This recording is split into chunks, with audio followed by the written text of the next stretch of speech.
Très bien, on va commencer notre cours. Voilà, On étudie le Trafresh Shenbet du Rabbi Rachab. En même temps, on se prépare à la Géoula profondément, chacun d'entre nous, avec tout ce qu'il y a de plus profond dans notre vie. On s'investit de plus en plus et c'est normal qu'effectivement la Géoula se dévoile à nous de plus en plus. Voilà. Je vais d'abord vous rapporter un peu du texte, essayer d'amener une explication. Et ensuite avancer avec ça. On est dans la Daf Nun Aleph, dans le Shash et Igdimo du Rabbi Rachab. ואם יודע הקו בבחינת מיעוט האור לגבי הנקודה, כמו שנתבהר לעיל בפרק כ"ב, בעניין הצמצום בשורשי האורות, להיות נמשך ספירות פרטיות שעל זה נעשה, בבחינת מיעוט האור. Voilà. Le cave, lui, bien qu'il vienne d'une source extrêmement élevée, qui est la source d'avant le Tzimtzum, donc toute la situation d'avant le Chalal HaPanui, c'est-à-dire l'endroit vide pour que les mondes puissent exister. Donc le cas vient de là-bas, mais malgré ce, son dévoilement est dans un niveau qui s'appelle Miyut Agiloui, oui, ou Miyut Aor. La lumière est dévoilée de manière restreinte. C'est tout le chidouche d'ailleurs du cave. La nouveauté du cave, c'est que la lumière est dévoilée de manière restreinte. Oui, la nouveauté par rapport à ce qu'il y avait auparavant. Auparavant, la lumière était jetée dans toute sa puissance. Et qu'est-ce qui empêchait cette puissance de se dévoiler ou de se briser d'un certain point de vue, comme on l'a vu dans le Olam HaTohu, le monde des Nekudim, c'est justement le Or HaKlali, la lumière générale qui englobe tout. C'est-à-dire la présence du roi. Quand on est devant le roi, forcément, sa simple présence alors... Sa simple présence entraîne le fait d'une juste mesure pour chacun d'entre nous. Oui, la juste mesure, c'est de savoir exactement où il se trouve et où je me trouve. C'est ce qui empêche les chassidim d'avoir à la fois la grosse tête, l'orgueil, etc. La juste mesure, c'est moi, en fait. C'est ça. Ouais. La juste mesure, c'est moi par rapport au rabbi. Voilà, c'est-à-dire moi par rapport au roi. Vous voyez ? Alors, moi, par rapport au roi, par rapport au rabbi, c'est ce qui définit. On l'a déjà dit, dans le monde de la Chassidut Chabad, les rabbanim ne sont pas des stars. Ils ne sont pas des idoles. Ils ne sont pas comme dans le monde lituanien, où le rab, c'est... Oui, il peut m'humilier, il y a des histoires vraies, d'aujourd'hui encore. Où le rab humilie les gens en public, il les fait pleurer par terre à notre époque, oui. Et etc. Et ils sont devant lui comme si c'était Moshe Rabbeinu, quoi. Pourquoi ? Parce que c'est une chita, une manière de fonctionner qui installe la suprématie de celui qui est au-dessus. Pourquoi les jeunes se rasent la barbe ? Pour pas avoir la même autorité de visage que le Rav. Oui. Donc seulement le Rav a la barbe. Vous voyez, donc c'est la ligne du Moussard, le lituanien. Donc dans cet état d'esprit, évidemment, dans la Chassidut, on n'est pas là-dedans, ni dans le monde de Sfarad au départ également. On a dit le petit problème du monde Sfarad s'appelle le kavod, mais ce kavod, il faut le gérer plus ou moins. Voilà. Quand le rabbi a précisé, quand les Sfaradim sont arrivés en Eretz Israël, il a fallu qu'ils prennent parti, soit pour le monde lituanien, soit pour le monde chassidique, parce qu'ils ont eu une confrontation avec le monde ashkénaze. Ils étaient dans leur monde, finalement. Ils sont arrivés en Eretz Israël, ils ont été confrontés au monde ashkénaze. Le monde ashkénaze était plus orgueilleux dans le dévoilement, ils ont soumis les Sfaradim, qui devaient prendre parti soit pour le monde de la Chassidut, soit pour le monde lituanien. Baba Saleh a défini lui-même qu'il a pris parti pour le monde de la Chassidut. D'autres, comme le Rav Ovadia, a décidé de prendre parti pour le monde lituanien. De là, il s'est associé avec... Excusez-moi, le monde lituanien, c'est plutôt Moussari. C'est le monde du Moussar et de l'étude de la Gemara, pratiquement uniquement comme étude que l'étude de la Gemara. Donc en fait, cette confrontation de deux mondes, c'est aussi une préparation à la Géoula, forcément. Pourquoi Baba Saleh a choisi le côté de la Chassidut ? Parce que forcément, dans la Chassidut, il y a les mêmes éléments de base que dans le monde Sfarad originellement. Comme a dit le Rabbi Rayatz, au départ, les Sfaradim n'avaient pas besoin de la Chassidut, jusqu'à ce qu'ils se mélangent avec le monde Ashkénaz. Donc ils se sont dénaturés dès ce moment-là. Et le monde Ashkénaz, c'est eux aussi qui ont coupé les péotes, qui ont, vous voyez, qui ont enlevé tout, qui ont dénaturé la base même de l'attachement à la Pnimiut Torah, au Zohar. Le fait du port de la barbe comme un niveau naturel également. Vous voyez, tout ça, ça a été un choc de culture en fait. Ce choc de culture, il a occasionné beaucoup de remises en question. Il y a des tas d'histoires après qui découlent de tout ça, on va dire en dessous en fait, de ce que l'on connaît des hommes publics, des rabbanim, etc. etc. D'accord ? Pour citer des choses, n'oubliez pas que dans la vente des enfants des Thémanim, donc directement pris dans les hôpitaux, des rabbanim ont participé à ça. Ouais, les rabbanim ashkénazes ont participé à ça. Donc, vous voyez, c'est-à-dire que ça a été très loin l'image parce qu'il y avait une idée de l'homme supérieur et l'homme inférieur. C'est affreux de dire ça, mais c'était déjà cultivé dans le monde ashkénaze en Russie. C'est contre ça que les chassidim se sont battus. Voilà. Évidemment, le monde chassidim n'était pas au courant, n'a pas participé dans ce comportement-là, évidemment. Mais vous voyez, dans le monde ashkénaze, c'était ça la guerre. La guerre contre cette idée des hommes supérieurs et des hommes inférieurs. Les hommes supérieurs, ce sont les hommes riches et cultivés. Les hommes inférieurs, les gens simples. Voilà. Ça c'est un peu, comment dire, ça s'est un peu transformé, ce truc-là, parce qu'en Israël, les supérieurs, c'était les Ashkénazes. Oui, exactement. Et les inférieurs, c'était les Séfarades. Voilà, c'est ce que je viens de dire, exactement. Ah oui, c'est de ça dont je parle. Oui. C'était comme ça, parce que la Médina, entre guillemets, a été fondée par le monde ashkénaze, non pas par le monde sfarade. Donc, forcément, ça a mis en place tout un mode de pensée, un processus duquel on paye les frais jusqu'à aujourd'hui encore, duquel découle, oui, bien sûr, duquel découle on enlève les portiques de sécurité du Har-Bayit, etc. Tout ça, ça découle de la même structure de base, un monde communiste qui s'est greffé en Eretz Israël. Voilà. De là, évidemment, notre nécessité humaine de sortir de tous les enfermements, encore plus, de se rendre compte que même, on va dire, l'idéal sioniste, même pour les religieux sionistes, alors le Gush Katif a tué, fait la dernière, fait la dernière shrita du monde de l'idéal sioniste, etc.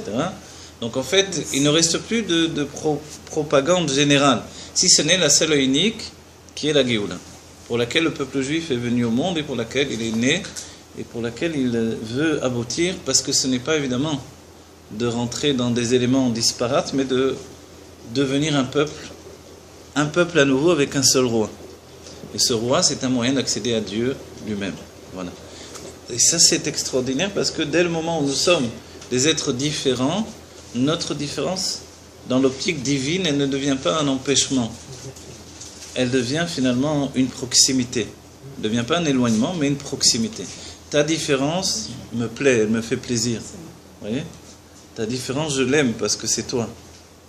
Et si j'aime pas ta différence, c'est que je t'aime pas toi. Si je t'aime pas, j'ai un problème profond dedans de moi, et pour lequel je dois évidemment faire une tchouva plus grande que toute la Torah que j'ai pu étudier. Même si je connais toute la Torah, ça sert plus à rien finalement. La Torah ne rentre pas en moi. Donc la Torah ne rentre que dans celui qui est un cli. Il est dit que dans celui qui est vide.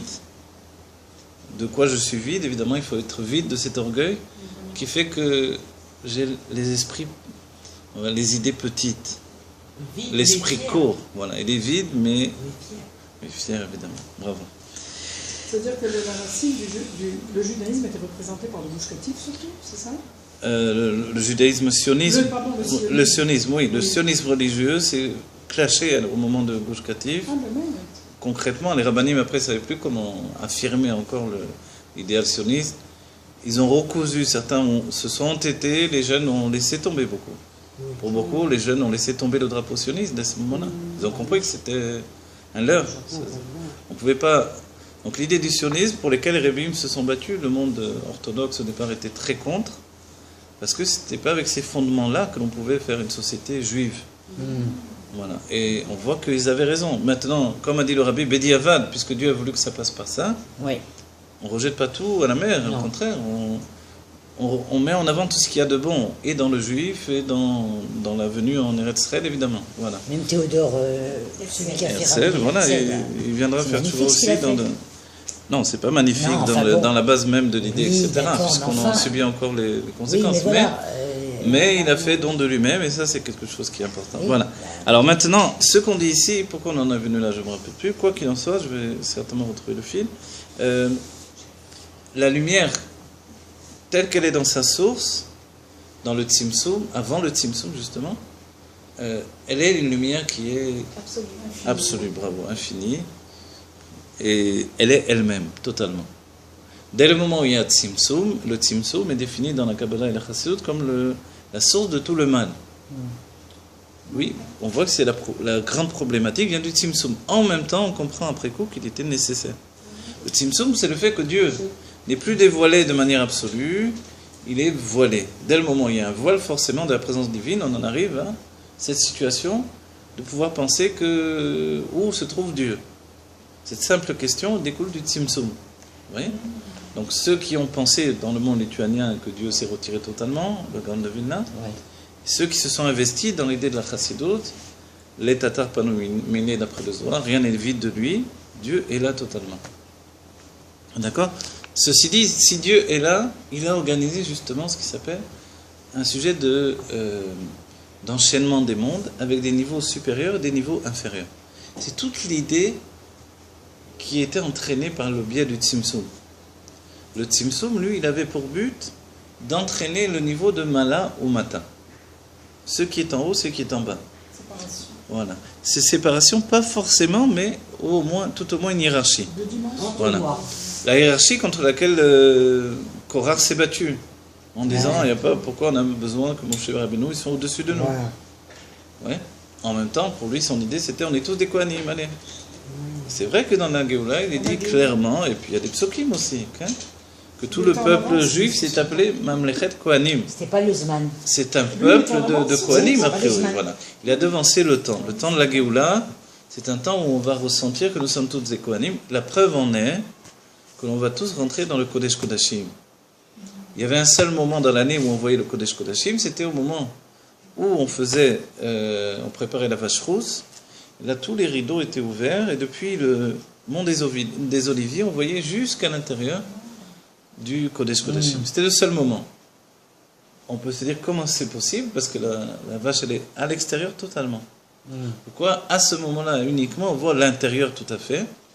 Parce que, justement, d'une extrémité à l'autre, on peut citer l'exemple de la Chassidut, quand un Kohen Gadol est repoussé par Dieu au niveau où il va chuter, devenir un rachat, finalement, lorsqu'il revient dans la vie ensuite, il doit se rapprocher de Dieu par la tchouva dans un niveau extrêmement profond. Oui, c'est-à-dire que quand je m'éloigne de Dieu a priori dans ma sensation, mon retour, il me permet de me rapprocher dans un niveau encore plus grand. C'est toute l'idée de ceux qui se sont éloignés les uns après les autres. Leur retour, il est d'un niveau extrêmement grand. Comme il est dit vous vous rappelez dans le Midrash, Réar Bogdav. Réar Bogdav, l'odeur des traîtres. Au lieu Réar Begadav, ce qu'avait dit Yitzhak à son fils, le Midrash exprime que c'est l'odeur des traîtres, plutôt que l'odeur de tes vêtements. Quand Yaakov est rentré avec les vêtements d'Esav, il a ressenti, tout de suite Yitzhak a ressenti l'odeur particulière de ceux qui reviennent à Dieu. Ceux qui reviennent à Dieu, les tchouvins, ont quelque chose de plus grand que les tzadikim. Les tzadikim sont dans le Gan Eden, mais ils sont immobiles dans un certain point de vue. Ils ne peuvent se mouvoir dans un monde de la matière que parce qu'ils sont entourés du tzibour. Tzadik, Benoni, Racha. Vous voyez ? Et le Shlomo Amelin, vous vous rappelez, il dira un Racha maktir et un tzadik. C'est le Racha qui est comme une couronne autour du tzadik. Des fois, autour des tzadikim, on voit des gens un peu, on ne sait pas trop. Qu'est-ce que c'est ces gens-là? De la même manière, quand on va au côté, la Maravi, on va vers le Kodesh Kodashim, autour, on voit toute la Touma du monde également. Donc on se demande. Je viens me purifier, en chemin, je vois... Oui. Alors, voilà. Le fait de voir le divin, c'est une chose naturelle. Le fait de voir que la nature, le monde naturel, la matière même se transforme devant nos yeux, c'était la vision de l'Admorazaken. D'accéder à la transformation de la matière à œil nu, c'est les Gilouim vers lesquels nous allons. C'est-à-dire que le but aujourd'hui, c'est pas tant de quitter notre corps pour monter dans les mondes divins. On a fait ça pendant des siècles. C'est de réussir à voir Dieu dans ce monde par le biais de nos yeux de chair et de sens, on va dire. Vous voyez ? C'est-à-dire que le Gilou, il se fait devant moi. Comme dit l'Admor Azaken, je n'ai pas prié avec les mondes divins, j'ai prié avec le Stender. Stender, c'est un truc comme ça, vous voyez? Le Stender, c'est mon pupitre de prière. Et l'Admor Azaken avait un tel niveau de raffinement qu'il voyait les lettres qui composent le monde matériel, entre guillemets, qui n'est qu'une conscience. Donc il voyait le monde matériel dénudé. Parce qu'il était une âme qui n'avait pas participé au Tzimtzum de Adam Rishon, c'est une sorte de Tzimtzum également, c'est-à-dire de la faute d'Adam Rishon. Il n'était pas inclus dans la faute d'Adam Rishon, donc il voyait le monde encore divin. Et pour lui, c'était comme ça que le monde était. Parce que lui, c'était une âme nouvelle. Voilà, c'était une âme nouvelle qui n'était même pas inclue dans Adam Rishon. Dans la faute. Comme les âmes qui viendront dans la Géoula, qui n'étaient pas inclus dans Adam Rishon. Les autres âmes nouvelles, elles avaient fui et s'étaient envolées. Mais l'Admor Azaken n'était même pas inclus dans Adam Rishon. C'est même pas envolé, elle n'était pas directement. Donc elle n'avait aucun rapport de près ou de loin avec la faute. Excusez-moi, le Tzimtzum, il est venu après la faute? Je pensais qu'il était avant. Non, le Tzimtzum, il est bien avant, bien sûr. Ah, bon. Non, mais on peut considérer en fait aussi ce qu'a fait Adam Rishon comme un Tzimtzum. C'est la faute du Tzimtzum. La faute est une conséquence du Tzimtzum, par contre. Vous voyez? C'est-à-dire la faute découle du Tzimtzum.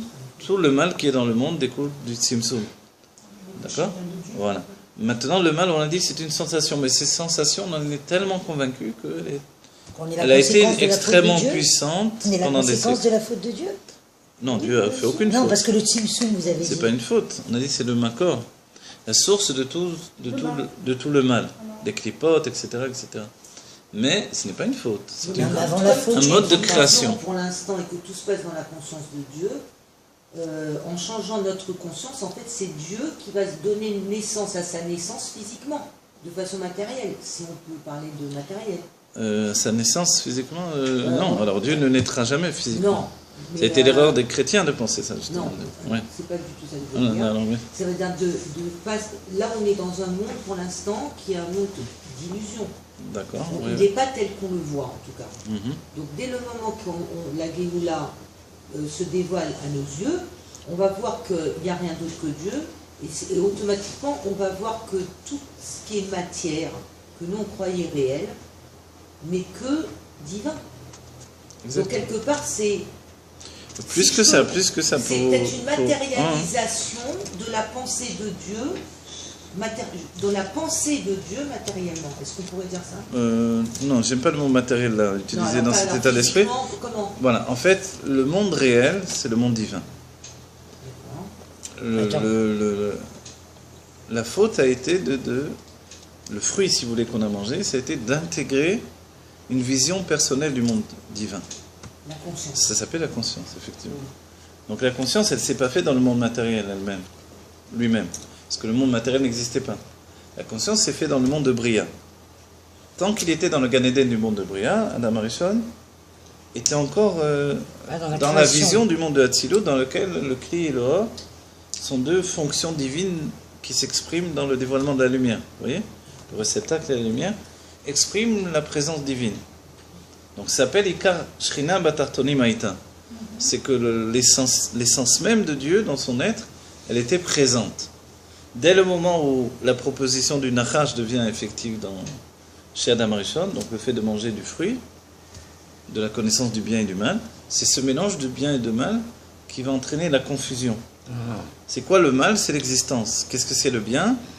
C'est la non-existence en fait. C'est l'existence absolue de Dieu. Vous voyez? Le bien, c'est Dat Elion, la conscience que tout est Dieu. Le mal, c'est Dat Tarton, savoir que voilà, j'existe et donc je perçois un monde matériel. Vous voyez? Donc, tout à fait. C'est ça la notion de mal. Le mal n'existe pas plus que ça dans le Gan Eden. Et Adam Rishon sort du Gan Eden, il sort avec lui le mal qu'il a contracté. C'est-à-dire cette notion de l'existence qui va grandir et s'affirmer dans l'être de plus en plus. Jusqu'à donner naissance à des individus, lesquels vont chacun à leur tour grandir leur ego et leur sensation d'exister. À un tel degré qu'on a peur de ne plus exister. C'est bien que... La divinité dans la matérialité. Exactement, bravo. Et c'est juste exactement ça la faute de la tour de Babel. Mais comprenez bien que dans Caïn et Evel, c'est la grande discussion en fait. Vous voyez ?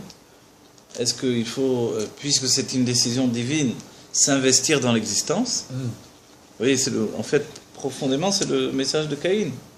Caïn dit, Dieu a bien voulu ce qui est arrivé, puisqu'il a voulu, je plonge dans cette existence et j'en fais une nouvelle réalité. Evel, lui, disait que non, ce monde, c'est un monde divin. Donc en fait, il nous permet de pénétrer dans les mondes divins les plus élevés.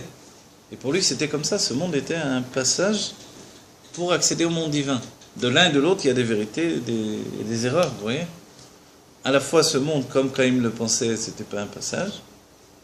C'est effectivement le monde final de la Géoula Amétit Vachlema. Et à la fois, on ne peut pas le voir tel qu'il le voyait lui. Caïn était un constructeur de villes. Certains pensent que c'est lui qui a construit les grandes pyramides En Égypte. non, pas en Égypte. En Amérique du Sud, vous voyez, des immenses pyramides. Ils pensent que c'est des extraterrestres qui ont construit ça. Vous voyez, au Mexique, au Pérou, au Mexique, etc. C'était un géant qui voulait prendre le monde pour lui, posséder le monde. Il a eu cette conscience que le monde m'appartient. Parce que le monde, c'est jusqu'où je peux pousser ma conscience. Vous voyez, la conscience de la limite. Donc il représentait la Gvura, tandis que Evel, qui représentait le Chesed, lui, il vivait dans un sujet où la matière n'est pas terminée. Elle poursuit sa course infinie. Donc elle n'est jamais figée. C'est cette lutte entre l'un et l'autre. Vous voyez ? Et c'est pour ça que cette lutte, elle entraîne finalement la mort de l'un d'entre eux. La mort, c'est ce que dit le Harizal, l'idée de le libérer, puisque la matière est enferme de toutes les manières. Libère-toi de la matière. Accède au monde divin. Je te le délivre, retourne au Gan Eden. Concrètement, c'est ce qu'il a fait, c'est pas faux. Mais simplement, dans son mode de vie à lui, c'était un crime. Peut-être que dans le mode de vie de Evel, c'était pas un crime, mais dans le mode de vie de Caïn, oui. Et c'est dans son mode de vie que Dieu va lui reprocher d'avoir tué un homme. Comprenez le... Hein? Dans le monde de Evel, finalement, dans son optique à lui, ce monde est un monde divin. Puisque c'est un monde divin, il n'y a pas de commencement et de fin de la vie. Mais il est Neshama Vegouf quand même. Il est Neshama Vegouf, mais pensez bien qu'on est au commencement de la notion de Neshama Vegouf. Vous voyez ? C'est ce que le Harizal entraîne comme compréhension.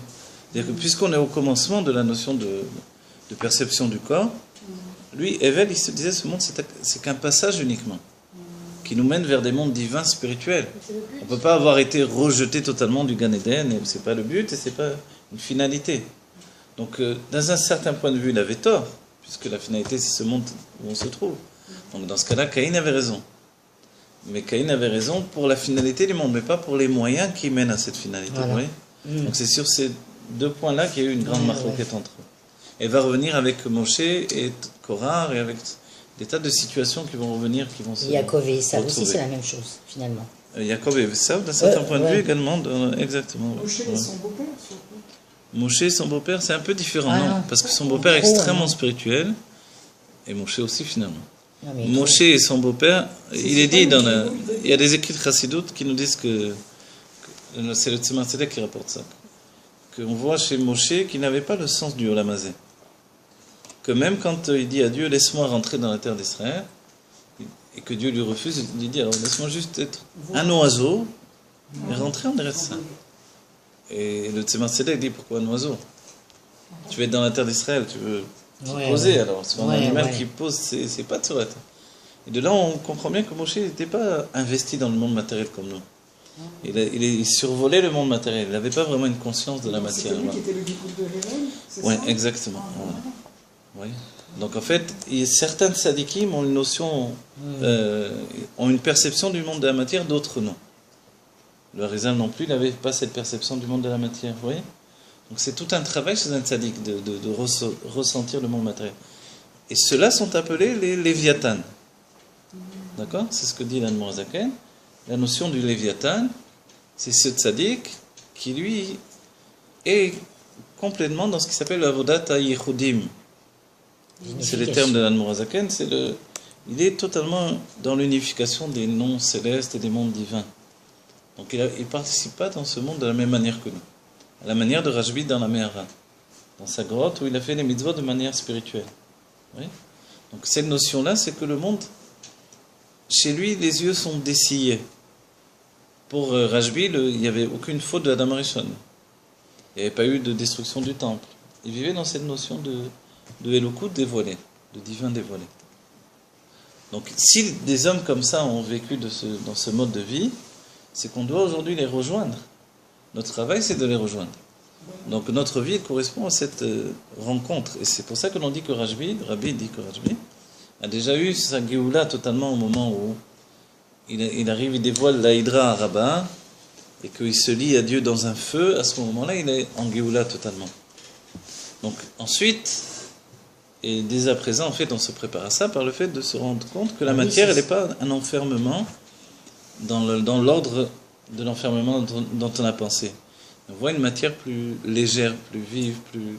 Et on comprend mieux maintenant, les paroles du Rabbi quand il dit que tout est prêt.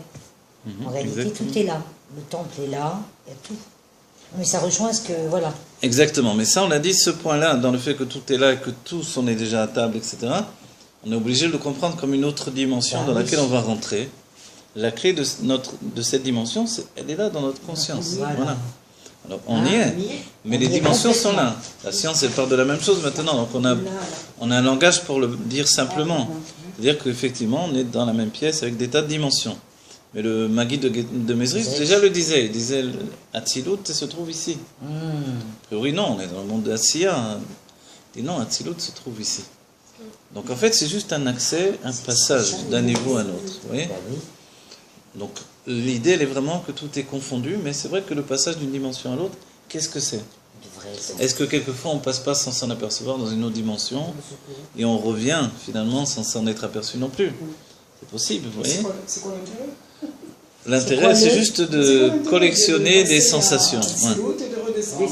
Voilà, c'est de collecter des sensations peut-être. Vous voyez ? Il y a aussi les dimensions du passé, du futur, qui se conjuguent dans notre vie également.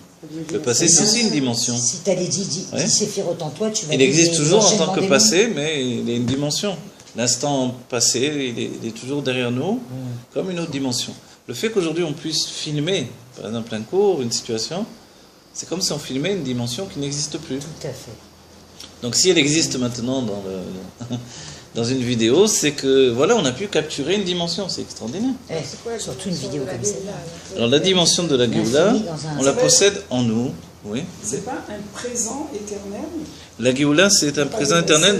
Plus que ça, les sages ont dit Olam Shekvarba, Olam Haba. Les phrases des sages sont assez effrayantes. Olam Shekvarba, ça veut dire le monde futur, c'est un monde qui est déjà venu. En hébreu, c'est parce qu'on traduit, ça ne donne rien du tout, mais voilà. Olam Haba, le monde qui vient, voilà. Olam Shekvarba, c'est un monde qui est déjà venu, disent les sages. Ça veut dire quoi, voilà. Du coup, le Rabbi, même s'il avait besoin de chercher sur quoi s'appuyer, il a de quoi s'appuyer. Quand il dit que tout est là, tout est là. Ah ouais. Mais maintenant, par exemple, le Tzemar Tzedek à Simchat Torah dansait à Lubavitch. Non, c'était pas encore à Lubavitch à cette époque-là, mais c'était chez l'Admor Emsaï. Il dansait dans la Beta Knesset de l'Admor Emsaï. Et l'Admor Emsaï était déjà rentré dans ses appartements ou dans son bureau. Et toute la nuit, Simchat Torah, il dansait jusqu'au petit matin. Et les chassidim sont venus lui dire. Donc c'était son gendre. Et ils sont venus lui dire, le Tzemar Tzedek, il danse. Et l'Admor Emsaï, il a dit, mais qu'est-ce que vous voulez ? Il est en ce moment, à Jérusalem, dans le Beth Amikdash, dans les Ezrat Nashim du Beth Amikdash. Ah oui. À Simcha Beth... Non, Ezrat Nashim s'appelle comme nous, l'endroit où on faisait... c'est pas de Nashim. Non, c'est pas les femmes. Pas forcément, il y avait des femmes, parce qu'il y avait des femmes aussi qui s'asseyaient en haut, c'est pour ça qu'on appelle comme ça. Mais c'est là où on faisait Simcha Beth Hashoeva. Et le Tzemar Tzedek, tout en étant en Russie, il était en réalité là-bas. Bah oui, ça c'est pas... Voilà.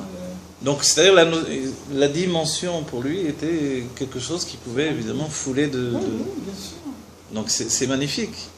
Mais ce qui est encore plus magnifique, c'est que l'Admor Emsaï le voyait également. Vous voyez ?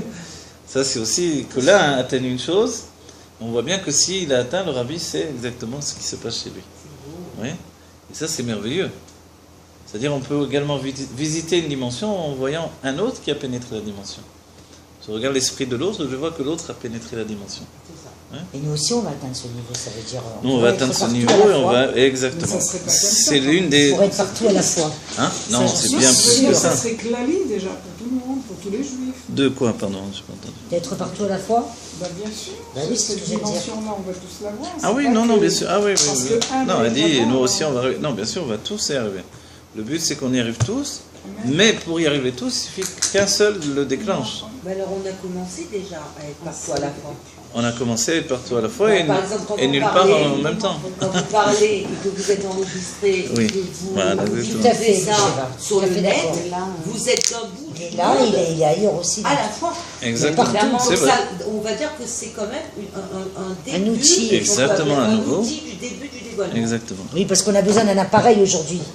Et ça va Alors, venir et qu'on maintenant, aura plus besoin on le d'appareil. rattache avec ce qui est dit là, vous voyez. Quand le cave, il se dévoile, c'est juste un miout. Alors, c'est-à-dire que la lumière, au lieu d'être avec toute sa puissance, c'est un petit peu de la lumière. Donc, il y a aussi une conscience pour nous-mêmes. Quand on se dévoile, finalement, quand quelqu'un voit un cours également en vidéo, c'est un petit peu de la lumière de la personne. C'est pas comme d'être à côté de lui et de l'entendre directement. Dans un certain point de vue, de voir le rabbi en vidéo, c'est un petit peu. Hein, c'est pas la même intensité que si j'étais devant le rabbi et que je sais pas ce qui va se passer à chaque seconde, comment le rabbi va réagir, etc. Qui plus est, je le vois devant moi. Vous voyez? Amen. Donc, en réalité, pour nous, on ne doit pas se dire ah oui, comme j'aurais bien aimé retourner en arrière. On peut plus faire ce fonctionnement-là. Et là, on se projette en avant. C'est-à-dire dans la Géoula où le rabbi va être présent avec nous, le Mashiach va être avec nous, et tous les tzadikim, etc., etc. Comme a dit le rabbi au Chassidim, ça vous manque pas, vous, de ne pas voir les rabbis, de pas voir... Oui. Mais alors, si vous dites comme ça va être, c'est que vous êtes dans un futur, comme c'est déjà. Comme c'est déjà, mais moi ce que je On désire, voit, c'est que ça ça veut dire soit... un changement, voilà. un changement, comme vous Ah, verrez, exactement. comme Vous verrez, comme vous verrez. Voilà, comme c'est quand on va ouvrir Exactement, les yeux. exactement, on est d'accord sur ça. C'est-à-dire On a raison de que peser on ne les devient mots. jamais que ce qu'on est, et que tout ne s'obtient que parce qu'on le possède déjà. C'est l'une des notions les plus importantes de la compréhension de la Kabbalah, en fait. C'est que tout contient tout. Et que quand il est dit que l'enfant à la naissance, il reçoit déjà le roi et le neshama, ça contredit tous les écrits de Kabbalah qui disent qu'on va obtenir petit à petit les niveaux. Alors c'est parce qu'en fait, on parle de dévoilement. Mais qu'en réalité, on possède tout jusqu'à la Yechida Oui, Shabbat clair. Nefesh. Parce que c'est pas maturité un enfant, mais il a déjà tout. Et miyot, donc, de'akavu beprinan miyut or, et bien qu'il ne soit que la lumière amenuisée, en fait, par rapport à la nekuda, le point de départ, voilà, il rapporte une, etc.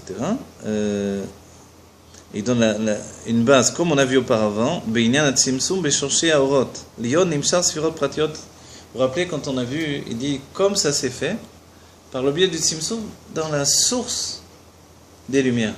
Vous vous rappelez, la lumière elle-même, si elle se dévoile telle qu'elle est dans sa base, le cri n'est pas apte à la recevoir. Se brise. Il se brise, c'est exactement ce qui s'est passé dans l'Olam HaNekudim, l'Olam HaTohu, et de la brisure des réceptacles. Ça sous-entend, si je me dévoile tel que je suis, je fais exploser les réceptacles. Et c'est vrai que très souvent dans notre vie, si on se dévoile tel qu'on est, sans pédagogie, sans délicatesse, on brise les gens. Ça expose. Et des gens le font malheureusement encore. Des gens qui sont bruts et qui ne se rendent même pas compte, des rabbinim aussi, qui n'ont pas cette sensibilité, et qui brisent les gens et qui continuent leur chemin. Et voilà, un autre, et voilà. Oui. Mais réellement, on n'est pas un atome libre. On est un Quand vous atome dites libre. qu'on va briser le réceptacle, Alors, voilà. c'est quelque part, on va le dévoiler comme une bombe atomique. Voilà, c'est ce que l'on a dit, c'est ce dévoilement comme une bombe atomique, c'est ça l'idée. Mais aujourd'hui, on comprend bien qu'on doit arriver à un dévoilement du réceptacle qui, lui, est au-delà du dévoilement de la lumière elle-même. D'accord? Le dévoilement du réceptacle, c'est au-delà de la lumière elle-même, du dévoilement de la lumière elle-même. Ok. Ouais, pardon. Ça veut dire que pas le dévoilement seulement de la lumière, mais le dévoilement de la lumière et du Kéli en même. Voilà, là, parce que le cli c'est aussi une lumière, c'est ça le secret. Il faut ramener tout à la base des choses, vous vous rappelez que tout est lumière. La lumière c'est l'exemple le plus proche du divin qu'on a trouvé pour exprimer le divin, mais dans cette conscience de lumière, non seulement la lumière est lumière, mais le réceptacle c'est de la lumière aussi. Et le monde matériel, c'est de la lumière. Et ma conscience, c'est de la lumière. Donc etc. la source du réceptacle vient d'une source plus élevée. Ah, voilà. Maintenant, il y a des degrés de lumière différents. Des degrés de lumière différents, c'est quelque chose qui nous touche depuis la racine même de notre être. Vous voyez? Parce que tout dépend où est-ce que nous sommes enracinés. L'enracinement de notre âme dans les mondes divins va occasionner le dévoilement de notre personne dans ce monde. Mais pour chacun d'entre nous, il y a des normes de sécurité que l'on doit apprendre. Va occasionner le réceptacle, excusez-moi. Oui. Ça va occasionner le réceptacle, puisqu'on a vu, nous, que le réceptacle, il n'est pas un réceptacle au hasard, et la lumière n'est pas de manière hasardeuse à l'improviste et s'habille dans ce réceptacle. Donc, c'est vraiment la lumière du réceptacle et le réceptacle de la lumière. C'est un zivouk, c'est un couple. Donc mon corps, c'est le côté féminin de mon âme, qui est masculine. Que ce soit homme ou femme, c'est la même chose de ce côté-là. Voilà. C'est une union profonde, un mariage. Et de là, le mariage de l'âme et du corps nous démontre qu'on peut vivre avec un autre également. C'est-à-dire qu'un homme peut vivre avec une femme. A priori, d'après l'intellect humain, on dit que c'est impossible. On peut cohabiter peut-être, mais vivre profondément en union, c'est une autre histoire. Le fait que l'on vive en union, en unification, en fusion avec notre corps, ça dévoile bien que c'est possible. Oui, alors qu'il n'y a pas deux êtres plus a priori différents que le corps et l'âme. Qu'est-ce qui va faire le reliement, le point de fusion? C'est la source unique de toute chose, qui est l'essence de Dieu, laquelle a laissé paraître deux aspects de lui-même, dans le dévoilement, un, de la lumière infinie, et deux, dans le dévoilement, ce qui était au contraire du dévoilement au début, de la lumière limitée. Au début, la lumière limitée est totalement cachée. D'accord? La limite était cachée. La limite, c'est justement... c'est entre guillemets le défi de la construction divine. Donc la limite, c'est pas, entre guillemets, à nouveau naturel dans le monde divin. L'expression est infinie. Vous voyez, la preuve, c'est que dès qu'on donne des réceptacles, la lumière brise les réceptacles. Qu'est-ce qui se passe quand on brise les réceptacles? On dit, laisse-moi tranquille, je continue mon chemin. Vous voyez? C'est pas toi qui vas me... Humainement, c'est comme si on dit à l'autre, c'est pas toi qui vas me dire comment je dois vivre, comment je dois être, comment je dois me comporter, etc. En réalité, on est tous comme ça avec nos femmes et les femmes avec leurs maris, de dire, c'est pas toi qui vas m'apprendre à vivre, en fait. Qu'est-ce que tu veux de moi? Je suis comme je suis. Après, il y a des phrases qui découlent de ça. C'est pas à mon âge que je vais changer. Donc, les gens aiment bien dire tout ça. Qu'est-ce qu'il faudrait dire? Alors, en réalité, il faut se rendre compte que non, c'est faux. Tout ça, c'est des idées qu'on a intégrées dans nos vies préconçues, mais que nous, on a assimilées parce que ça nous arrangeait bien. Mais, on ne s'est pas rendu compte... Attends, il faut vraiment que je baisse le son. Excusez-moi. Chaque truc qui rentre... On ne s'est pas rendu compte que ces idées qui nous ont donné une facilité provisoire et sont devenues au cours du temps un boulet que j'ai porté avec moi. C'est-à-dire que quand une personne est arrivée, je ne sais pas quel âge, à 40 ans, 50 ans, elle a dit c'est pas à mon âge que tu vas me changer. Maintenant, pour elle, elle a des blocages terribles qui se sont accumulés dans cette définition-là. Elle est emprisonnée dans ses Elle est emprisonnée dans le cycle de la vie qui va la faire vieillir, et elle est en train de vieillir. Parce qu'elle a assimilé au-dedans d'elle qu'elle est un être immuable dans la désagrégation. Un être limité. Elle se désagrège en réalité, vous voyez. Elle entraîne sur elle le fait de... Ouais, c'est comme si on dit, entre guillemets, le pourrissement du corps dans la terre. Elle a déjà enclenché ce système-là. C'est affreux de dire ça. Ouais.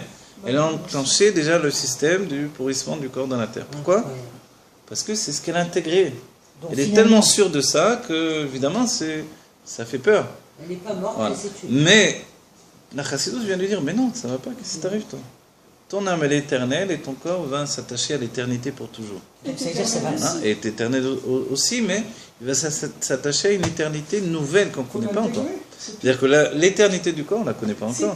C'est l'éternité de l'essence. Et oui, c'est au-delà de tous les sujets. On recherche tous la jeunesse éternelle. D'accord? éternel. C'est Parce pas que c'est ce qui a été promis en fait. Mais dites-moi, Rav, alors depuis le début, on décrète. Depuis le début, on Moi, je décrète. À pensais chaque fois qu'on qu'aujourd'hui, on décrète, c'est décrétait, terminé. Mais non. Aujourd'hui, comme on va devenir créateur, mais finalement, le décret, on se les Ah, fait déjà aujourd'hui, depuis. alors si vous parlez d'aujourd'hui par rapport à hier, aujourd'hui on a commencé à enlever les décrets. Donc il faut enlever les décrets qu'on s'est fait Il faut nous-mêmes. enlever les avec décrets, Scott, les Scott, principes, ça va.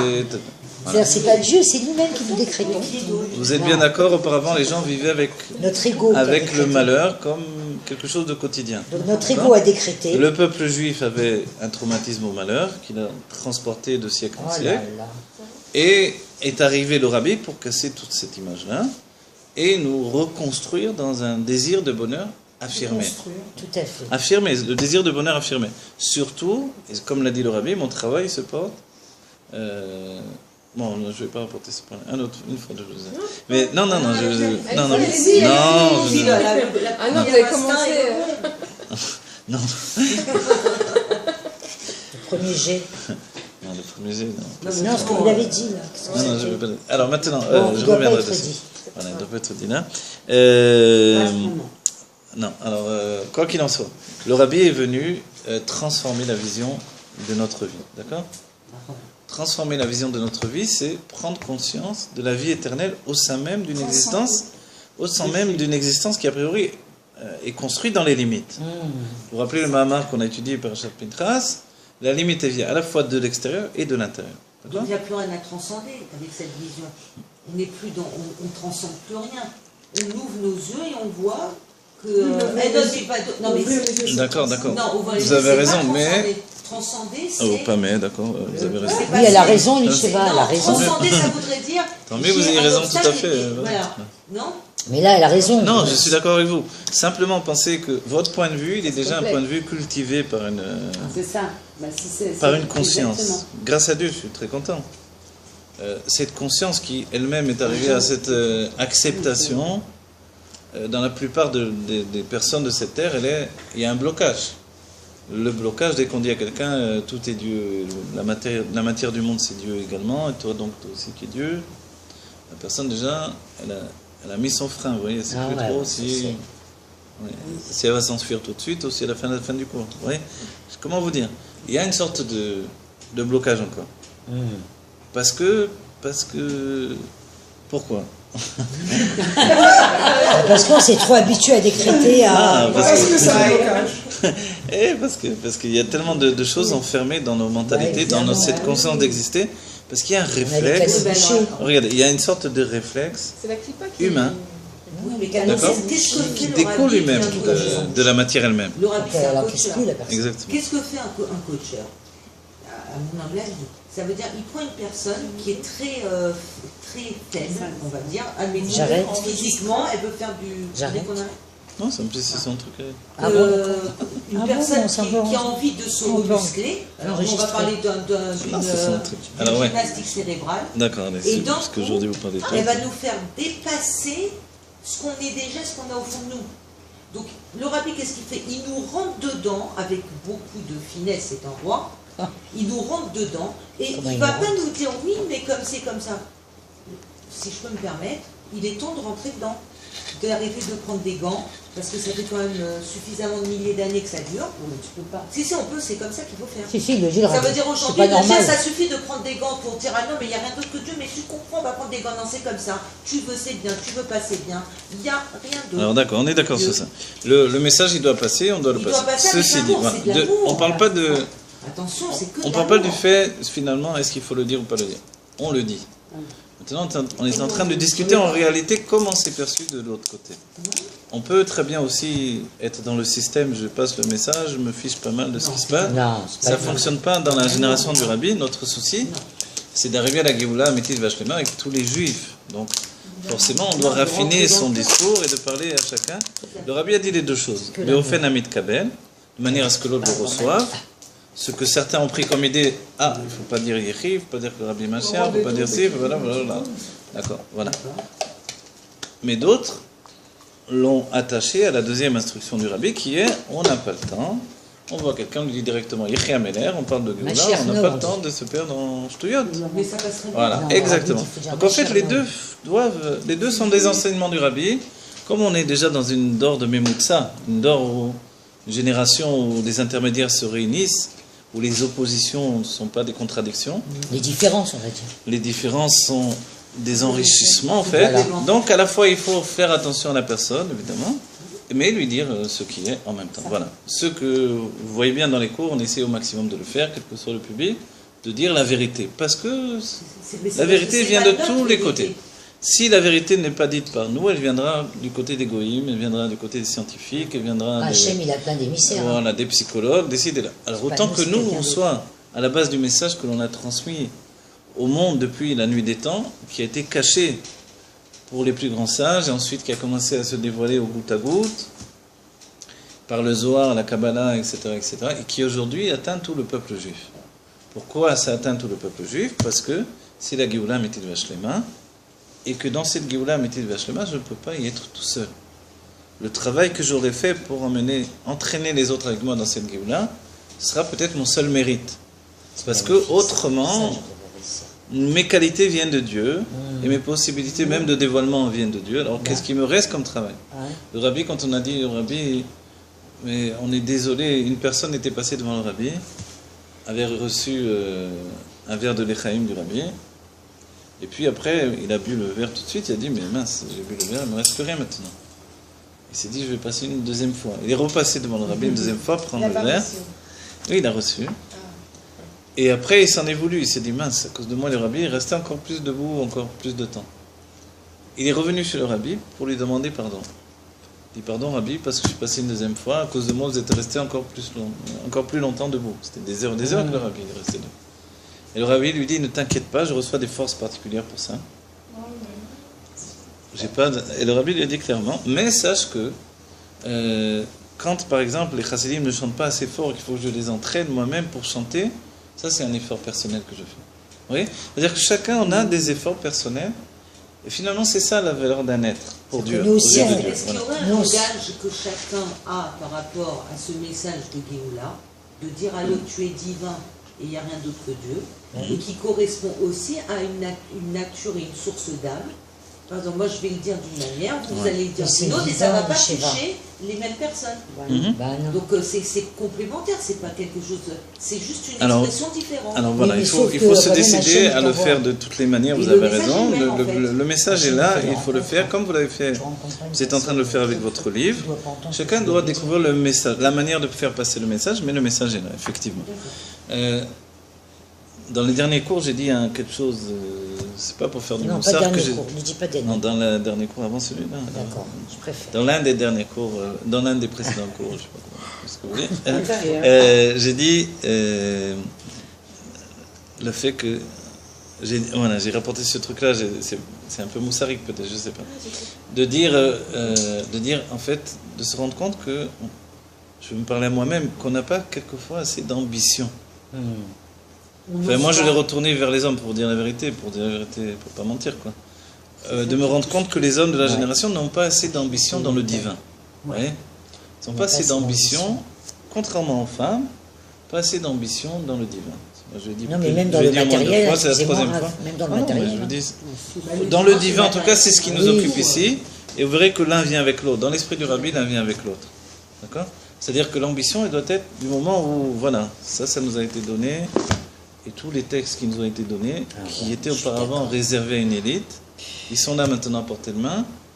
Et où sont ceux qui doivent les étudier? Vous voyez, c'est ça qui est terrible. Non, mais où sont ceux qui vont bousculer les mots? Ne pas prendre le message exceptionnel du Rabbi, et puis de rester comme ça, et puis d'attendre. Non, on prend le mot, il nous donne un trésor, et on va ouvrir le trésor. Vous êtes gentil, mais on est même au stade où finalement de les étudier, c'est ça. C'est-à-dire que si vous venez, vous dites, venez, j'ai un trésor à vous donner, et que vous avez 3 chats qui se ramènent pour... Je dis, mais où sont les autres? Où est l'ambition de rencontrer Dieu? Vous voyez, c'est juste ça ce que je veux dire. Maintenant, en même temps, ouais, voilà. Non, mais je vous l'ai dit moi. En même temps, ouais. Effectivement, mais nous, dans notre souci, pourquoi vous n'êtes pas d'accord? Dites-moi pourquoi. Parce que c'est... Il n'y a pas une question d'ambition, il y a une question que c'est carrément grandiose. Il n'y a Non, même mais pas de toi, mots pour tu dis exprimer. ça. Alors, Mais voilà, on est ici, et les hommes... Mais je vous dis une chose, c'est la différence entre les hommes et les femmes qui se Bah, posent dans ce d'accord. point-là. C'est D'accord? ça qui parle. Et c'est vrai que peut-être à cause du fait, ou grâce au fait, que la mitzvah de Emunat Elokut et Dat Elokut, c'est une mitzvah qui est donnée aux femmes. Donc les femmes la prennent totalement, quoi. C'est-à-dire que les autres mitzvot, la plupart des autres mitzvot, sont essentiellement des mitzvot pour les hommes, liés, enfermés dans le temps. De telle heure à telle heure, tu dois faire telle mitzvah, et telle. Donc du coup, les femmes n'ont pas d'obligation de mettre les tefilines, de ci, de ça, de ça. Ah, La mitzvah de Emunat Havayé et Dat Havayé, la foi en Dieu et la connaissance de Dieu, c'est une mitzvah qui n'est pas liée dans le temps. Du coup, elle est aussi bien donnée aux femmes qu'aux hommes. C'est ce que dit l'Admor Hazaken dans les Hilchot Talmud Torah. Et on voit que les femmes de la génération en ont pleine conscience et qu'elles se donnent totalement pour ça. ouais. Et que d'un autre côté, on se rend compte que les hommes n'ont pas pris suffisamment la conscience de ce qu'il aurait proposé également. Voilà, c'est juste ce point-là. Maintenant, je dis ça fait un peu moussarik, alors je ne vais pas trop insister dessus. Oui, Je me mais les rends compte, pauvres, ouais. les hommes, les pauvres, Mais- excusez-moi. Oui. Parce qu'ils sont... Dieu, il les a quand même statués, Voilà, c'est ça. il les a statués qu'ils sont, comment je vais dire, Liés au reliés avec le temps. Voilà. Donc ils sont enfermés aussi dans une prison du Ah, temps voilà. et de la Mais limite. de leur âme, ils ne sont pas liés C'est dans peut-être le pour ça temps, qu'ils ont du souvent. mal à sortir de là. Mais ils n'ont pas choisi, ça a été créé comme ça. Vous savez pourquoi la Parce femme que n'est sinon, pas elle ferait liée au rien. temps? Pourquoi elle n'est pas liée au mitzvot, shazman grama? Parce que le temps, c'est le cycle de son corps. Ouais. Toute la physiologie du corps de la femme n'existe pas chez l'homme. Oui. Il n'a pas une humeur changeante par rapport à ce qui se passe dans son corps, etc. Entre guillemets, vous voyez. Ah, mais il a d'autres Il a d'autres humeurs, je vous l'accorde, oui. Qui viennent de tas de situations. S'il y a le corps trop chaud, et ceux a qui des mangent, cycles, ceux il a qui des boivent, ceux cycles. qui font, Mais c'est pas un cyclique. Oui, c'est sûr. On va dire, il n'a pas des montées d'hormones, des descentes d'hormones comme la femme, d'accord? On est d'accord? Donc, du fait qu'il n'a pas ce cycle du temps dans son corps, il n'a pas de marzor, etc., donc il n'a pas de période nida. En fait, la Torah l'oblige à s'attacher au temps, d'une manière différente. D'accord. Par l'obligation de son marzor à lui, c'est les tfilot. Voilà, Toutes ces mitzvot Alors, sont donc, liées dans le temps. voilà. Est-ce que la femme ne serait pas le temps On n'a parlé que et finalement. aussi Non, parce que le nous, on est pas reliés avec le temps. microcosme de transcender ce temps justement? Alors voilà. Parce qu'elle le contient en elle. On va dire ça, la femme est le temps et la sortie du temps également. Attends, Elle est les tu makifim vois, en même elle est temps. le temps, elle peut sortir du temps, bien Elle sûr. est les makifim. Elle a le Et temps tard. dans son être. Sinon, Et elle c'est se rend compte pour qu'on ça pourrait pas que s'en sortir. ces Elle est hors mitzvot du temps. sont au-delà du Et temps. tard, elle est hors du Au-delà du temps. Elle Donc est en dans le fait, temps et hors-delà du temps. voilà. Mais en Bah, même l'homme temps, aussi, hein. ceux qui nous ont fait passer Non, pas du tout. ce message, Pas ce du sont des hommes. Alors qu'est-ce qu'ils ont de Absolument. particulier, eux, dans leur Attends, physiologie? Néline. Qui ont fait passer ce message de... Oui, ceux qui... Enfin, il y en a très peu. Franchement, il y en a très très peu, et ce sont des hommes qui nous font passer le message de la Géoula. Ah, d'accord. Alors, c'est quoi? Ah, leur Eux- particularité, pourquoi Oui, eux sont un petit peu évidemment, différents? pourquoi eux- Bravo, bah oui. bonne cette question. Non, pourquoi ça serait pas une c'est femme ça. qui nous passerait ce Bravo. message? Bah, attends. Ah oui, alors Ils ont un côté féminin qui est plus développé. Est-ce que vous avez une âme féminine? Ouais. C'est ça, non. du côté de l'âme Non, féminine? non, parce que le... Bah, c'est sûr. Parce que je vois un tien, je vois Rothenstein, Non, puis vous, dans le maintenant, sens vous où me dites c'est pas des bon. hommes. Mais attends, Ça va, il est attends. rigolo, Non, non, non. Non, alors c'est une bonne question, mais c'est pas une âme féminine. C'est quoi? C'est... Je sais pas, je demande à ma femme, je sais pas. Non, je regarde. Non, ceux qui ont pris un petit peu conscience de ça, c'est aussi leur cheminement. Comment Dieu, on a dit la racine des âmes et le cheminement qui les a menés à ça. Moi, mon cheminement, il a été comme les chassidim de l'époque, un peu l'Avdil, parce que c'était des génies de l'époque de l'Admor Hazaken, de passer par la Kabbalah pour comprendre la chassidoute. Vous voyez? Donc ce cheminement-là me fait qu'effectivement j'ai une âme beaucoup plus reliée à tous ces sujets-là. Vous pensez que parce que vous êtes passé par ce cheminement, vous êtes ce que vous êtes? Non, je suis passé par ce cheminement que je suis ce que je suis, mais je suis ce que je suis parce que je suis passé par ce cheminement. L'un et l'autre, c'est Oui, mais évidemment. Je comprends, ouais. C'est pas, je me suis. C'est pas un cause à effet. Voilà, exactement, Pas de exactement. cause à effet. Mais de ce fait-là, c'est vrai que ça occasionne une sensibilité plus grande au Bah, sujet. évidemment. Au sujet de la Kabbalah, etc. Par exemple, ce livre-là, vous voyez, les Chassidim, Chabad ont peur de l'étudier. Alors, moi, je l'étudie au quotidien, je l'étudie avec les Mekoubalim, tout ça, Ben, parce que c'est un livre d'une élévation extraordinaire et surtout, il est beaucoup plus immatériel que le nombre de livres. Il a un côté d'esprit immatériel totalement. Vous voyez? Donc, Il vous refait votre cerveau. Hein. Voilà. Il reconstitue votre cerveau, là. Donc les diukim également, c'est sûr que c'est pas non plus facile de l'enseigner véritablement. Vous voyez, quand on définit le sujet de Miut Taor, qu'est-ce que ça veut dire cette idée-là? La lumière telle qu'elle est dans son niveau de Miut, c'est-à-dire la lumière dans son niveau où elle est totalement explosée dans le dévoilement, ou quand elle est réduite. C'est ça finalement, on doit avoir une sensibilité pour savoir quand réduire sa lumière et quand la laisser s'exprimer en dehors du Tzimtzum. Et ça, c'est pas facile. Ça, c'est une certaine sensibilité que l'on a les uns les autres. Mais je sais pas quoi vous dire à cette question. Certainement que certains ont été choisis pour faire ce chemin-là, et également des âmes différentes, tout simplement, avec des racines dans les mondes divins différents qui font la différence. Enfin, est-ce que c'est souvent des personnes qui sont très très sensibles, plus que des personnes froides, par exemple, ou indifférentes? On est d'accord? D'accord. D'accord. Quoi, d'accord? Oui, je suis d'accord. D'accord, je suis d'accord. Non, j'avais pas compris.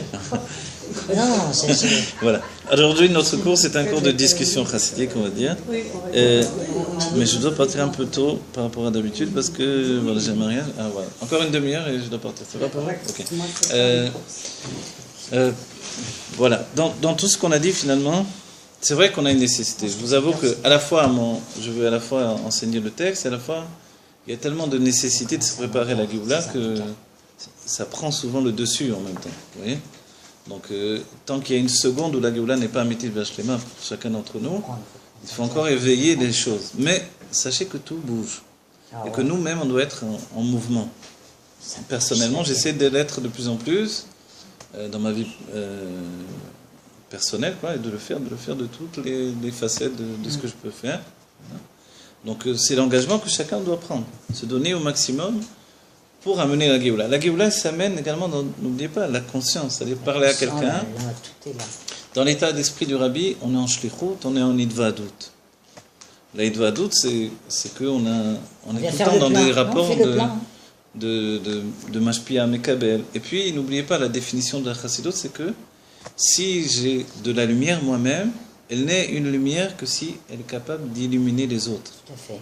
Si j'ai une chaleur, si j'ai une vie, ce n'est une vie que si elle est capable de donner la vie à d'autres. Vous voyez?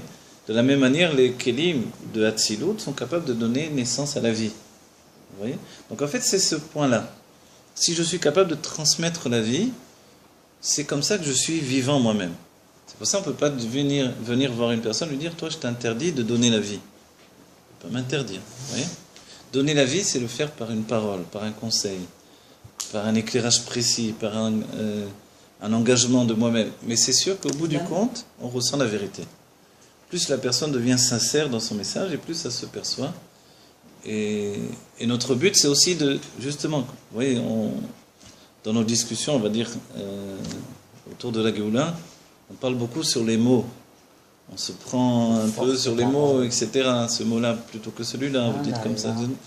Effectivement, on avance les choses et on a l'impression qu'on recule en arrière quand on parle. C'est juste qu'on parle de manière, en englobant les choses. On dit quelquefois, la chassidut est riche, quelquefois elle est pauvre. C'est les enseignements du Rabbi, ça. En quoi elle est pauvre? Elle dit les choses de manière, voilà. Elle utilise même des termes comme passé, par exemple, vous voyez? Alors qu'on a déjà dépassé ça depuis longtemps. Le Rabbi le fait dans ses mamarim, dans les sikhot. Tout à coup, il parle de quelque chose qu'a priori, ça y est, il a dit qu'on a dépassé ça, vous voyez? C'est-à-dire que le Rabbi peut dire que le Rabbi Rayatz est vivant dans son corps et qu'il est barri, il est en bonne santé. Et tout à coup, dans un autre endroit, il peut même écrire Zatzal ou des trucs comme ça, vous voyez? Nishmato Eden ou des choses comme ça. On dit, comment ça se fait? C'est qu'il y a des points précis de...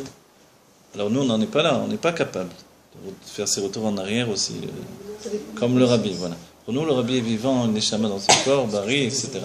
Et surtout, il est déjà dans la Géoula. Et c'est pas qu'il nous attend de loin dans la Géoula, il est avec nous au quotidien. Maintenant, si par exemple, je commence à voir autour de moi que le monde de la matière bouge, que la matière est transparente, que je commence à voir que dans la vision des choses, je peux découvrir, je vois des gens qui ne devraient pas être là tout à coup, qui apparaissent. On est nombreux à voir des choses comme ça, dans le monde de partout, etc. Et l'idée, c'est que ça soit extraordinaire. Les Rebbeim vivaient avec tout ça au quotidien. D'accord ? Le Rabbi Rayatz parlait avec son grand-père qui était déjà dans le Gan Eden. Oui, il est venu, il lui a dit un Mahama. Alors, il est venu du Gan Eden lui dire un Mahama. Vous voyez? Et son père n'était pas au courant. Tout à coup, il découvre que son fils a reçu son grand-père qui est venu. Et c'est des choses, au quotidien, ils sont éduqués comme ça. Donc pour eux, c'est pas extraordinaire. C'est comme ça que vivent les tzadikim. Pour nous,